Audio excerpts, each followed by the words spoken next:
And honestly, like, this is the best Stephen King adaptation we have had in a while, because I'm trying to think, but it seems like the last few years we've had a lot of duds. And so it's nice to finally get a good one, you know? Hello, and thank you for joining me here at Why the Book Wins, where I compare books with their movie adaptations. My name is Laura, and today I am talking about The Monkey. The movie is directed by Osgood Perkins and was released in 2025, and it is based on the 1985 short story by Stephen King, which was published in his short story collection, Skeleton Crew. And this is the same short story collection that has The Mist, and I have a book versus movie for The Mist if you want to watch that after you finish this video. And The Mist is a novella, whereas The Monkey, this is a short story. Like, it takes you less than an hour to read this. And since this movie is a new release, I will begin with my spoiler-free thoughts, beginning with the book.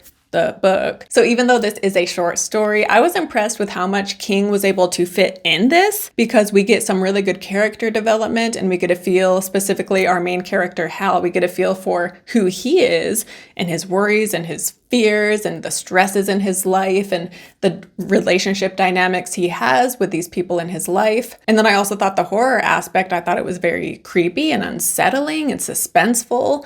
This isn't one that is going to make you scared to go to sleep at night, but yeah, I still thought it was effective, and I think this is a story that is definitely worth checking out. And then the movie makes significant changes to this. So I will say that even though this is a short story, there is enough here that they could have adapted this faithfully into a feature-length film. Like, there was enough to work with, but they chose instead to just make a lot of changes here. So they basically took this initial premise and put their own spin on it. But for the most part, I thought it worked, and I didn't have any complaints really with the changes that they made. And I thought the performances were great. And Theo James, he is in the lead here. And this movie, I did not know this prior to going into the film, but this is about two twin brothers. That is not a spoiler. We get that in the IMDb synopsis, but this is about two twin brothers. And so Theo James, I am familiar with this actor, and so I know he doesn't have a twin brother, so I realized it was him playing both of these characters. However, the child actor is Christian Convery, and I did not realize until this morning when I went on IMDb to look up this movie, it's the same actor who plays both brothers in the first half of this movie, and I was kind of surprised because he did a fantastic job. I mean, also the wardrobe department, the hair department, they did a good job at making him look very different despite being the same person, but also the performance. Like, these two brothers are so different. Their demeanor, their attitude, their personalities. And so this actor did a great job playing both of these brothers in a way that made me think it wasn't even the same actor. So props to Christian Convery. He did a great job. I will say though, the humor in this movie didn't always land for me, and it felt very hit or miss. And there were times, like, this is not a spoiler, but we get a scene with a priest, and the way he talks, it just wasn't working for me. Like, it just felt too ridiculous, or maybe not ridiculous enough. And I get this, you know, this is set in some sort of alternate reality because it has that dark, quirky, weird vibe you sometimes get in Tim Burton movies, for example. And yet, even so, something about the scene with the priest, it was in this middle ground where I feel like they either needed to make it even more ridiculous or make it more based in reality. So it was in this weird middle ground that just didn't really work for me. And then also, this is also not a spoiler, but at one point in the film, a lot of people are dying. And at one point, a woman's body is being brought out of the house. And there are a group of cheerleaders, along with other townspeople. It makes sense. People would be gathered outside, but they're cheering. And the cheerleaders are like literally doing their cheer, excited to see this body. And so I like dark humor and morbid humor, and yet this also felt either too weird or not weird enough, because it's like, why would the cheerleaders be there cheering for this to be happening?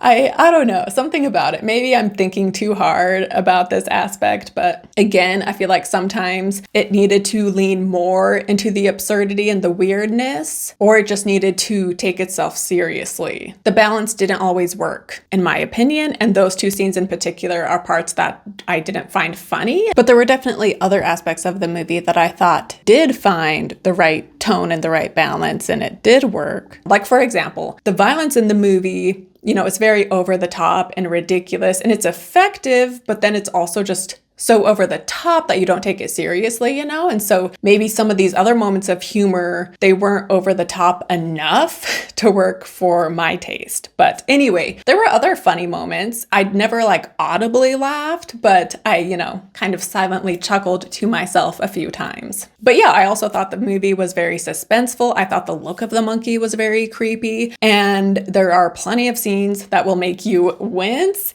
And I am not a gore hound. I heard another reviewer use that term, so I assume that's a legitimate term, but I am not someone who seeks out gory movies. And so for me personally, I thought the kills were sufficiently disturbing. And if you like horror, you should definitely watch this. But if you do not like horror, I don't think this is a movie you need to make an exception for. Like, there's some horror movies that are so good, they break outside the horror fan bubble and are seen by the general public. But I don't think this is one that needs to break out of the horror fan bubble personally. But if you feel different, comment down below if you think this is one that the general population needs to watch, even if they don't generally like horror. And from here on out, I will now get into the details of the plot, which means there will be spoilers going forward. So since both book and movie have a lot of changes, I'm just going to go over the book plot first before then getting into the movie plot. And then my final, wrap up kind of thoughts will be at the end of that. But I really like the structure of this story because we start when Hal is an adult. He has a wife and 2 sons,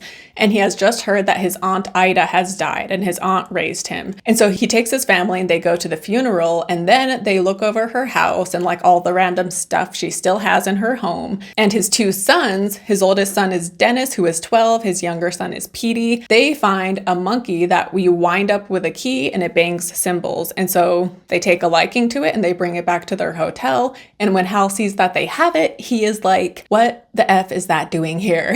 And we then get a flashback to his childhood, and we learn that his father disappeared when he was very young, so he has no memory of him. And when he is like 4 years old, he and his older brother Bill are going through this closet that has a bunch of stuff that had belonged to their dad. He was a merchant mariner with a navigator certificate, and so there is this closet full of random stuff he had brought back through the years, and they find a monkey in the back of this closet. And Hal turns the key, and then the next day he hears that their regular babysitter was shot in her home. And Hal feels like in his gut that the monkey is to blame. And then at various points in his childhood, the monkey keeps showing up despite his attempts to get rid of it. He even throws it in a dumpster truck, and yet it somehow keeps returning. And so through the years, various people die, and Hal, again, he knows it is from the monkey. And again, he has an older brother named Bill. So at one point, one of Bill's friends die, one of Hal's friends die, and their mom dies, which is when they then go to live with their aunt and uncle. And there are also 2 pets that die at 2 different points as well. But once he is living with his aunt and uncle, he finally seems to be able to permanently get rid of the monkey by tossing it down this crazy deep well in the back of his aunt's house. And so that is the last he's seen of it until now, when his sons bring it home. And so the monkey somehow got out of the well and has returned. And in the book, the monkey, it can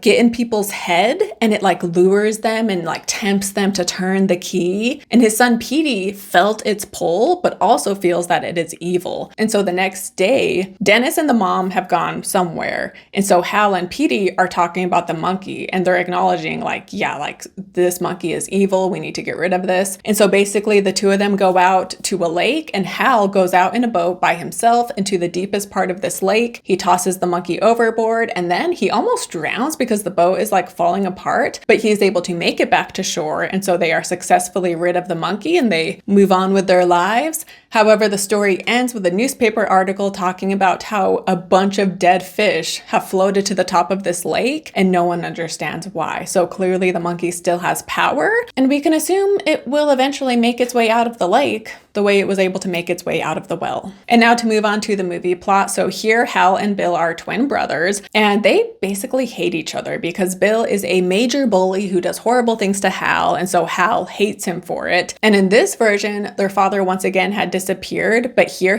their father had been a pilot, and so he had traveled across the world, and that is how he had all of these random knickknacks. And the movie begins with the father trying to get rid of the monkey, and the father is played by Adam Scott, and so this is the only scene he is in, but I loved his brief role in this movie. But yeah, despite the father's attempt to be rid of the monkey, the boys end up finding it in the closet one day, and the first time they turn the key, their babysitter dies while out a Benihana type place. And then very soon after, Hal is upset at Bill, and so he turns the key wanting it to kill Bill, but it ends up killing their mother instead.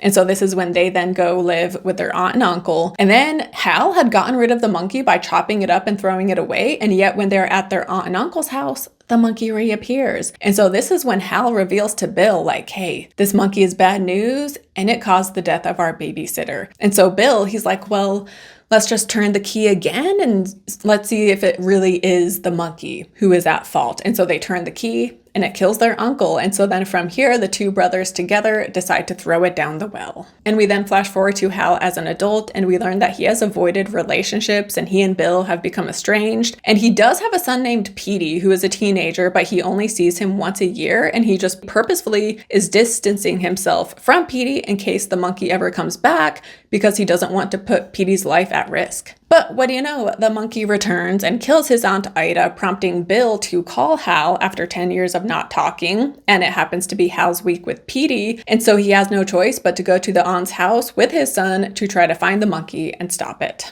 But people in this town keep dying in freak accidents, and Bill keeps calling Hal for updates when Hal eventually realizes that Bill is actually, not only is he in town, but he is the one with the monkey, and he is the one turning the key. And this moment in the movie, like, he's on the phone and he hears the answering message, and like the shot on his face and the music and just the way this scene was shot, I thought it was really cool and I loved it. And it's also kind of an exciting moment too, because then we shift perspectives and then we hear about the brother Bill and what he's been up to these years. And we find out that after they dumped the monkey down the well, he realized, like, whoa, Hal turned the key that killed our mom. And so from then on, he wants to get revenge on Hal for this. And he actually goes back into the well to get the monkey. However, the monkey is gone. All that remains is the key. And so he holds on to this key and he just bides his time and he waits for years for the monkey to return, when eventually it does after Aunt Ida dies. There is a guy who sees it at an estate sale, and he then gives it to Bill. And so yeah, Bill has been turning the key, wanting it to kill Hal, but it just keeps killing other people instead.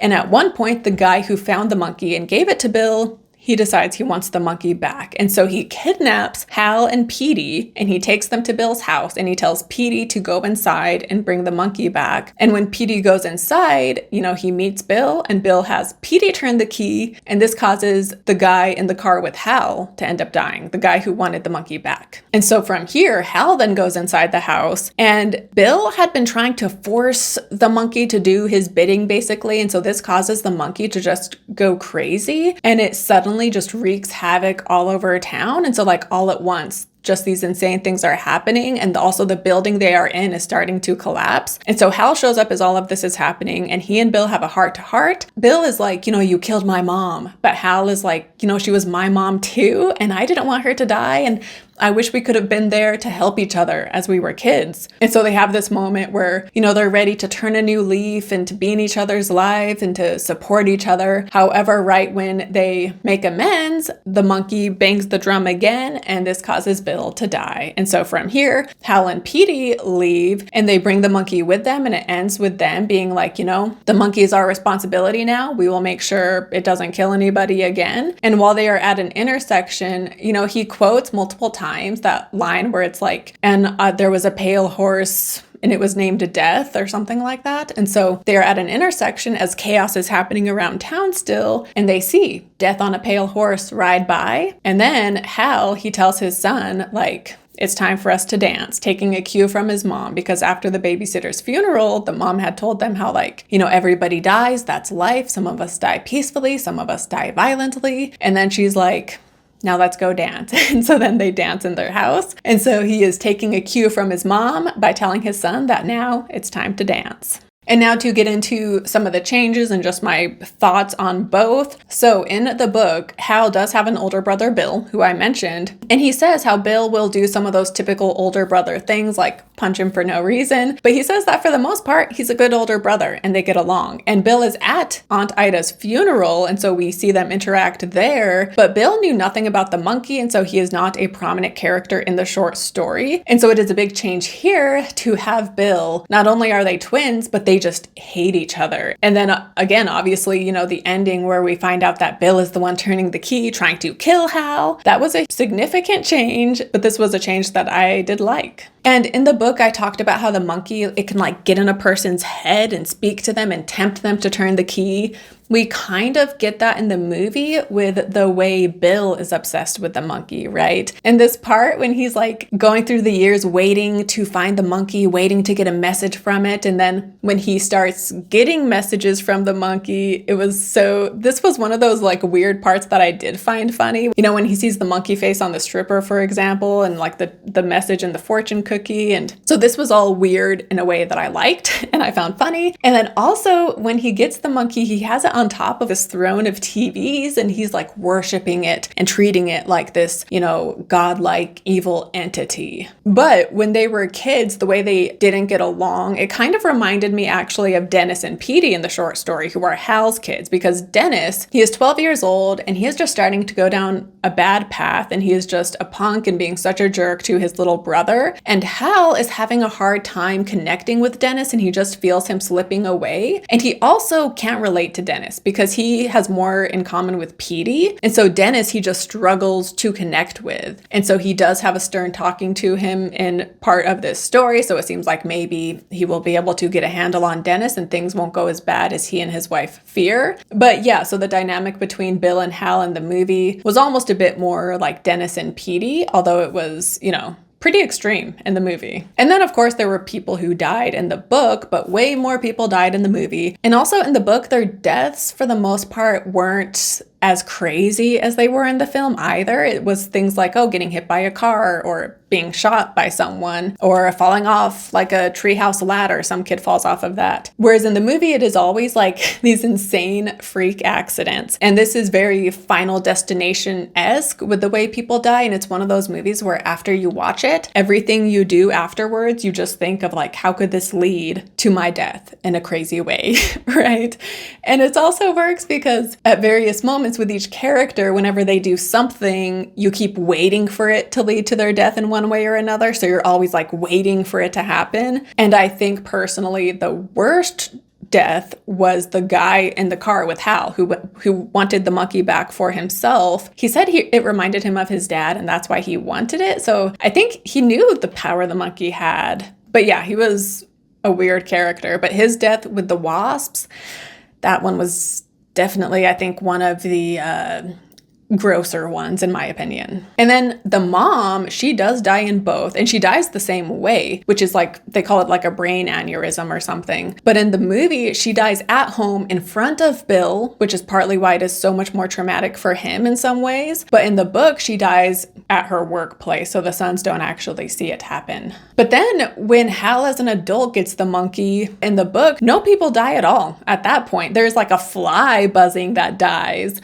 But when I was reading the book, I was fine with it. But now having seen the movie, I almost wish something more interesting had happened in the adult section. And yet again, as I was reading the story, I didn't feel that way. So it's only after watching the movie that I'm kind of wishing there was more going on. So I think if you end up reading the story after seeing the movie, you might be disappointed at the lack of deaths, perhaps. But also in the book, the monkey, it bangs cymbals when you turn the key, whereas in the movie, it bangs a drum. And I read that they had to make this change because Disney owns the rights to the banging cymbal monkey, and so that is why they made that change. And then I also wanted to talk about the ending and like the symbolism within the film, because the book, I just read that as just a good short story. You know, like maybe you could take deeper meanings from it, but the movie definitely chose to add more symbolism to this monkey because it seems to represent, you know, in the end, when Hal takes the monkey and he's talking to his son being like, this monkey is our responsibility. Like, it's on us now to make sure nothing bad happens again. It's him embracing his past and who he is and not going to live in fear anymore and not going to miss out on getting to know his son simply because he is scared of bringing bad things into Petey's life. And when he looks at Death riding the horse, he gives him a respectful nod and then Death continues on. And so I saw this as him acknowledging his fear, right? And facing it rather than trying to hide it. You know, he's confronting his fear, you could say. And then also it's funny because there's that phrase like, I gotta get this monkey off my back, which is when you have something like a burden, like an annoying burden, and you need to get it off. So it's kind of funny thinking of that phrase, and then here it is like a literal monkey. But then also in the start of the film, he says something about like, oh, not every kid's dad leaves a curse for them, but mine did, or something along those lines. And so you could see that as representing like,